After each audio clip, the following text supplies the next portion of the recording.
After 4 hours on the lake, Dad's bobber doesn't move an inch. Suddenly, it dips. Then again, then it plunges underwater like a submarine, so he reels and tugs and reels and tugs, and when he yanks that beast out the water, it's like this big. And we laugh until breathing becomes a gift. I'm grateful for every second the lake reflects this father-son cliche, Dad, I don't want to leave. But the sun is dipping below the surface. He says, son, your mother's making lasagna tonight. Either get in the car or I'm leaving you here. Every fishing trip, we retell that story. And we talk about other things too, like the Yankees' new lineup or my plans for after college. But there's always a few questions left floating, you know? Like, you ever fish here with your other son? You know, the one that called yesterday and the day before on Thanksgiving and Christmas and Father's Day, you don't pick up. But warn me of a bloodline baited with broken promises. Your brother isn't calling to say hi, he probably wants money. So I let the phone ring, hear his voice tangle through the answering machine. I want to unravel him. At Christmas, I hear old fisherman tales. Drunk aunts whisper about the nephew with needle prick arms. That boy loved how the hook pierced his skin. It's like he kept trying to catch himself. They say we look alike. They say he might be in New York or back in Washington. They don't know.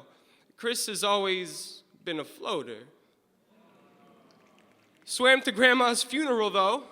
As the casket dipped, we tried to reel her spirit back.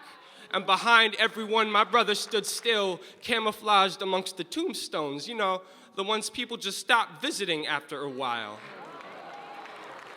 At the reception, more tales unravel. You know Grandma's house was a fish tank? Yeah, she raised 9 guppies in that thing. But when psychosis spread like an oil spill, she started to picture them floating. The rest is just kind of hard to believe, you know, like fish drowning, or mother drowning child, or uncle's body still floating somewhere. They'd rather forget. Just keep Grandma away from water and don't ask questions. Grandma, I have a question. What's death like?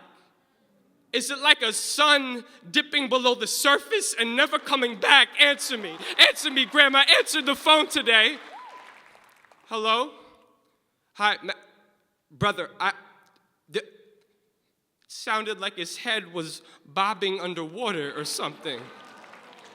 Dad, you remember that fish you caught? How you yanked the hook from its gut and tossed it back? It just floated, remember? I know it's tradition to forget the fish that swallow hooks in place of parenthood, just toss them back. The only proof of my brother is stuffed in the back of a photo album, like the lure in the tackle box you don't use anymore, but there's a trout mounted above the fireplace, right next to my graduation picture. Dad says, now that's a keeper.